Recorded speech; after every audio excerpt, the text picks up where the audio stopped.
여러분, 나이가 들수록 가장 크게 다가오는 두려움이 무엇일까요? 바로 노후의 경제적 불안입니다.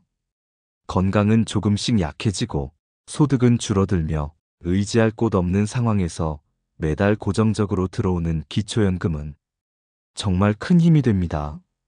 그런데 여러분, 이 기초연금을 받을 수 있는지 없는지가 여러분의 통장 잔액에 달려있다는 사실을 아십니까?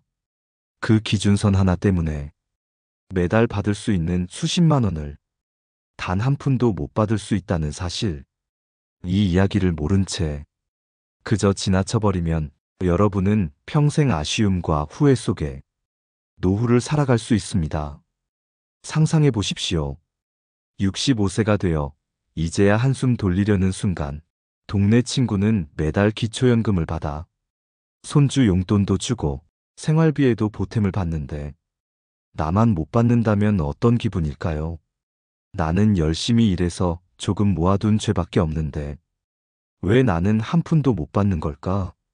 억울하고 답답한 마음이 밀려올 수밖에 없습니다. 저는 상담 현장에서 이런 어르신들을 많이 만났습니다. 평생 허리띠 졸라매고 아껴서 겨우 모아둔 돈이 있는데 그 돈 때문에 기초연금을 못 받게 된 겁니다. 통장 잔액이 기준을 조금만 넘어가도 탈락 판정을 받습니다. 그러면 그 순간부터 매달 받을 수 있는 돈이 완전히 끊겨버립니다. 아무것도 모른 채 준비하지 않았다가 뒤늦게 가슴을 치는 경우가 얼마나 많은지 모릅니다. 여러분, 2025년 9월부터는 기초연금 제도가 일부 바뀝니다.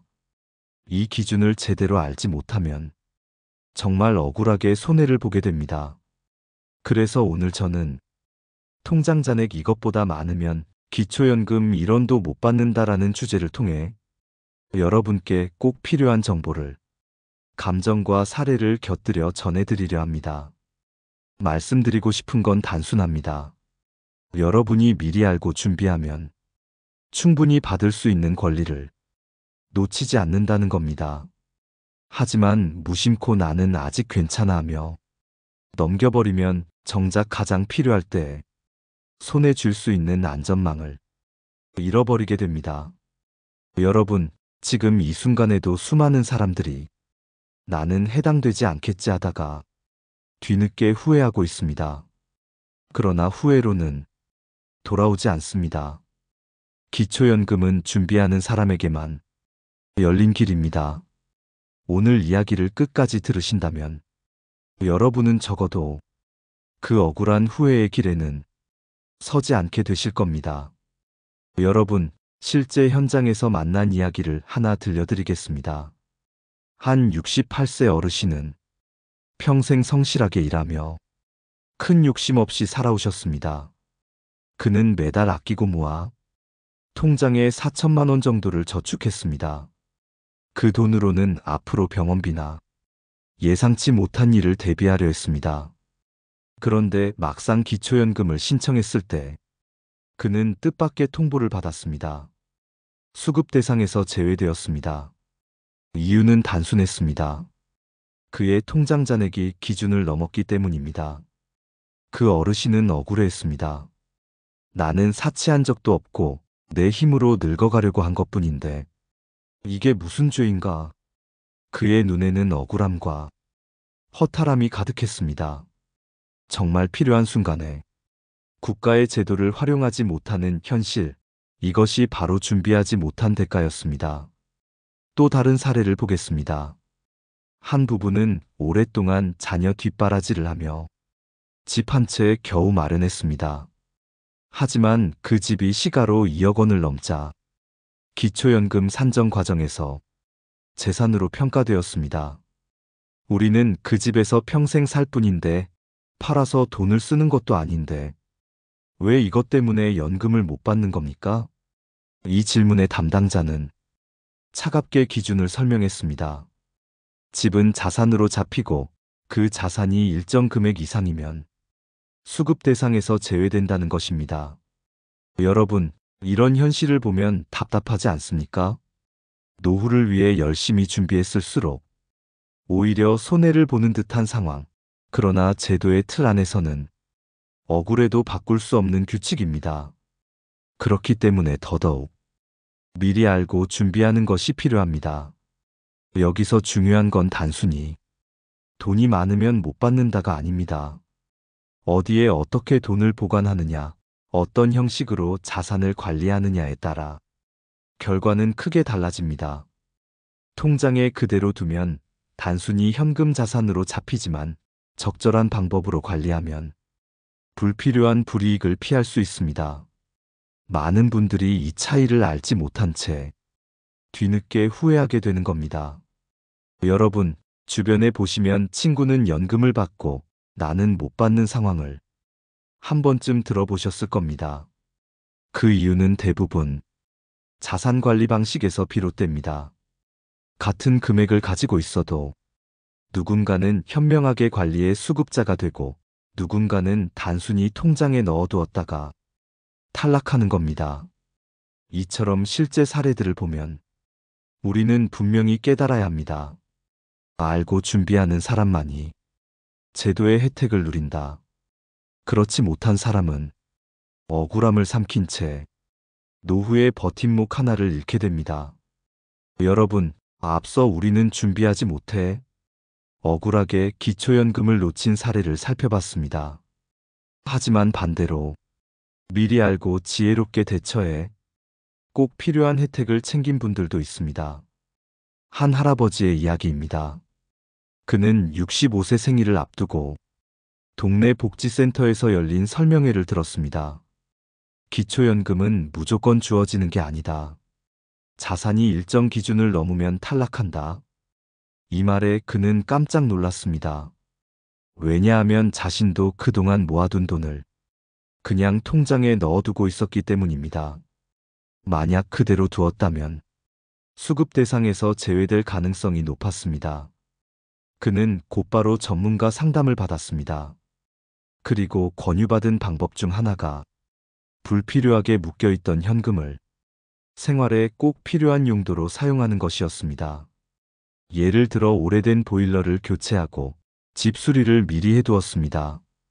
또 일부 자금은 손주 교육비로 미리 지출했습니다. 그 결과 자산이 합리적으로 정리되었고 그는 매달 기초연금을 온전히 받을 수 있었습니다. 그는 말했습니다. 알고 움직이니 길이 열리더군요. 모르고 있었으면 큰 손해를 볼 뻔했어요. 또 다른 분은 아예 신청 전부터 체계적으로 준비했습니다. 그는 이미 60대 초반부터 주변의 정보를 꼼꼼히 모았습니다. 내가 나이 들어 기초연금을 받을 수 있을까? 어떤 기준이 적용될까? 그는 미리 자료를 찾아보고 노후 자산을 조금씩 정리했습니다. 불필요한 보험을 정리하고 소득으로 잡히지 않는 방식으로 자녀와 생활비를 분담했습니다. 결국 65세가 되었을 때 그는 아무 문제 없이 수급 대상이 되었고 매달 안정적인 생활비를 확보했습니다. 여러분, 이 사례에서 중요한 건 단순히 돈을 쓰라는 게 아닙니다. 어떻게 관리하느냐가 핵심입니다. 같은 돈을 가지고 있어도 방치하면 손해가 되고 준비하면 혜택이 됩니다. 현명하게 준비한 사람은 기초연금을 받으며 안정된 노후를 보냈고 준비하지 못한 사람은 억울함 속에서 후회했습니다. 정약용은 말했습니다. 사람은 미리 준비하면 근심이 없고 준비하지 않으면 늘 뒤늦게 후회한다. 이 구절은 제도의 문제를 떠나 우리 인생 전반에 적용됩니다. 준비한 사람은 든든하고 준비하지 못한 사람은 불안합니다. 기초연금도 마찬가지입니다. 여러분, 이제 우리에게 필요한 건 나는 대상이 아닐 거야 라는 막연한 생각이 아니라 혹시 모를 상황에 대비해 미리 확인하고 정리하자는 태도입니다. 지금 당장은 필요 없어 보여도 몇 년 뒤 여러분에게 가장 든든한 안전망이 될 수 있습니다. 여러분, 노후를 준비하는 문제는 단순히 돈을 얼마 갖고 있느냐의 문제가 아닙니다. 그것은 삶을 어떻게 바라보고 어떤 태도로 살아가느냐의 문제와 연결됩니다. 철학자 쇼펜하우어는 지혜로운 사람은 현재를 사는 동시에 미래를 준비한다라고 말했습니다. 노후 준비는 단순한 재무 관리가 아니라 삶을 지혜롭게 사는 태도의 한 부분입니다. 정약용 또한 준비의 중요성을 누누이 강조했습니다. 그는 예견하는 자는 편안하고 대비하지 않는 자는 늘 불안하다라고 기록했습니다. 오늘날 기초연금 제도도 마찬가지입니다. 이 제도는 우리 모두에게 열려 있지만 준비한 사람만이 온전히 누릴 수 있습니다. 그렇지 않으면 억울한 상황 속에 후회만 남게 됩니다. 전문가들은 기초연금을 노후의 최소한의 안전망이라고 부릅니다. 하지만 이 안전망은 아무 준비 없는 사람에게 자동으로 주어지지 않습니다. 기준을 이해하고 자산을 어떻게 관리해야 하는지를 미리 알고 움직일 때 비로소 제도의 혜택을 누릴 수 있습니다. 즉, 노후 준비란 행정적 지식과 삶의 태도가 결합된 결과물입니다. 여러분, 여기서 중요한 것은 균형입니다. 너무 불안해서 무작정 돈을 써버리는 것도, 아무 생각 없이 돈을 쌓아두는 것도 모두 지혜로운 선택이 아닙니다. 중용의 태도로 나에게 맞는 수준의 준비를 하되 제도와 규칙을 숙지하며 현명하게 자산을 관리해야 합니다. 이것이 바로 삶을 지키는 길입니다. 심리학자 에리히 프롬은 인간은 자유 속에서 불안을 느끼고 규칙 속에서 안정을 느낀다라고 말했습니다. 노후 준비와 연금 제도는 바로 이 원리와 닮아 있습니다. 막연한 자유, 즉 나는 알아서 살겠지라는 태도는 불안을 키울 뿐입니다. 하지만 제도의 규칙을 이해하고 그 안에서 나를 지키는 방법을 택하면 오히려 마음은 편안해집니다. 여러분, 삶은 언제나 선택의 연속입니다. 지혜로운 선택을 한 사람은 편안한 노후를 맞이하고 무심코 넘긴 사람은 작은 차이로 인해 큰 후회를 남깁니다. 기초연금이라는 제도는 그 선택의 갈림길에서 우리에게 분명한 메시지를 던집니다. 알면 누리고 모르면 잃는다. 정리해보면 철학자들이 말하는 삶의 지혜와 전문가들이 강조하는 제도 이해는 결국 같은 결론을 향합니다. 바로 준비하는 삶이 가장 편안한 삶이라는 것입니다. 준비 없는 선의는 나를 지키지 못하고 준비된 지혜만이 나를 살립니다. 여러분, 기초연금 제도는 시간이 흐르며 조금씩 바뀌어 왔습니다. 그 변화의 방향은 대체로 더 많은 분들에게 혜택이 돌아가도록 설계되어 왔지만 동시에 기준을 명확히 하고 형평성을 맞추려는 움직임도 있었습니다. 2025년 9월 역시 중요한 변화가 예정되어 있습니다. 오늘 이 이야기를 꼭 아셔야 하는 이유가 여기에 있습니다. 먼저 기초연금은 단순히 나이가 65세 이상이라고 해서 자동으로 주어지는 제도가 아닙니다. 소득인정액이라는 기준에 따라 수급 여부가 결정됩니다. 소득인정액이란 간단히 말해 여러분이 실제로 버는 돈뿐 아니라 재산에서 환산한 금액까지 합쳐 계산한 값입니다. 즉, 단순히 월급만 보는 것이 아니라 집, 땅, 금융자산, 심지어 자동차까지 모두 계산에 들어갑니다. 이 과정에서 통장에 남아있는 잔액도 그대로 포함됩니다. 2025년 9월부터는 이 소득인정액 산정 기준에서 세부적인 변화가 생깁니다. 특히 금융재산, 즉 통장에 있는 잔액을 평가하는 방식이 조금 더 엄격해집니다. 예전에는 생활비 차원으로 인정되는 일부 금액이 제외되기도 했지만 앞으로는 인정 범위가 줄어들어 조금만 초과해도 탈락할 수 있습니다. 그래서 통장 잔액 이것보다 많으면 기초연금 1원도 못 받는다라는 말이 더 실감나게 다가오는 겁니다. 여러분, 현재 기준으로 단독 가구의 경우 소득인정액 약 220만 원 이하라면 기초연금을 받을 수 있습니다. 부부 가구는 약 352만 원 정도입니다. 이 금액을 넘어가면 탈락입니다. 여기에 포함되는 게 바로 여러분의 금융자산입니다. 통장에 3천만 원, 4천만 원이 그대로 있으면 매달 일정 비율로 환산해 소득인정액에 더해집니다. 그 결과 기준을 넘으면 탈락 판정을 받습니다. 2025년 9월의 개편안에서는 특히 금융재산 공제 항목이 줄어듭니다. 지금은 일정 금액까지는 생활자금으로 인정해 제외할 수 있었지만 앞으로는 그 한도가 줄어들어 더 많은 분들이 영향을 받을 수 있습니다. 예를 들어 지금까지는 2천만 원 정도를 생활자금으로 빼줄 수 있었다면 앞으로는 그 금액이 줄어들 수 있다는 겁니다. 즉, 같은 금액을 가지고 있어도 내년 이후에는 연금을 못 받게 될 가능성이 더 커진다는 뜻입니다. 여러분, 이 변화는 단순히 숫자의 문제가 아닙니다. 그 숫자 하나가 여러분의 노후를 든든하게 지탱할 수도 허무하게 무너뜨릴 수도 있습니다. 매달 30만 원 가까운 돈이 10년이면 3,600만 원, 20년이면 7,200만 원이 됩니다. 이 거대한 차이가 바로 준비한 사람과 그렇지 않은 사람의 삶의 질을 갈라놓습니다. 정약용은 말했습니다. 작은 차이가 큰 결과를 만든다. 여러분의 통장에 남아있는 잔액이 그 작은 차이가 될 수 있습니다. 무심코 두면 손해로, 지혜롭게 관리하면 혜택으로 바뀝니다. 여러분, 기초연금을 받느냐 마느냐는 사소한 준비 하나에 달려 있습니다. 앞서 사례에서 보셨듯 통장에 그대로 돈을 넣어두는 것만으로도 탈락 사유가 될 수 있습니다. 그렇다면 우리는 어떻게 준비해야 할까요? 첫째, 불필요한 현금 자산을 줄여야 합니다. 예를 들어 4천만 원을 그냥 통장에 두면 그 금액이 매달 환산되어 소득인정액에 반영됩니다.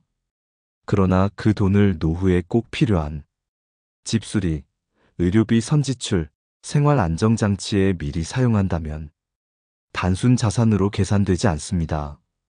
결국 현금을 어떻게 쓰느냐가 연금을 결정짓는 관건이 됩니다. 둘째, 불필요한 보험이나 중복된 금융상품을 정리해야 합니다. 보험료를 내면서 정작 혜택은 크지 않은 상품이 많습니다. 이런 것들은 매달 소득으로 잡혀 수급에서 불리하게 작용할 수 있습니다. 반면 꼭 필요한 보장은 유지하되 효율적인 상품으로 전환하는 것이 중요합니다. 셋째, 자녀와 생활비를 분담하는 방식도 현명하게 설계해야 합니다. 많은 부모님이 자녀를 도우려 현금을 그대로 송금합니다. 하지만 이런 방식은 재산이 빠져나가는 기록으로 남지 않고 연금 심사에서 여전히 부모의 자산으로 계산될 수 있습니다. 반면 생활비를 직접 지출하거나 필요한 항목에 함께 쓰는 방식으로 투명하게 관리하면 억울하게 불이익을 당하지 않습니다. 여러분, 여기서 중요한 건 꼼수가 아니라 지혜라는 점입니다. 제도를 속이려 하면 언젠가는 문제가 됩니다. 하지만 제도의 기준을 알고 그 안에서 합리적으로 움직인다면 여러분의 권리를 지킬 수 있습니다. 전문가 상담을 받아 내 상황에 맞는 전략을 세우는 것도 현명한 방법입니다. 실제로 복지센터, 지자체에는 무료 상담 창구가 마련되어 있습니다.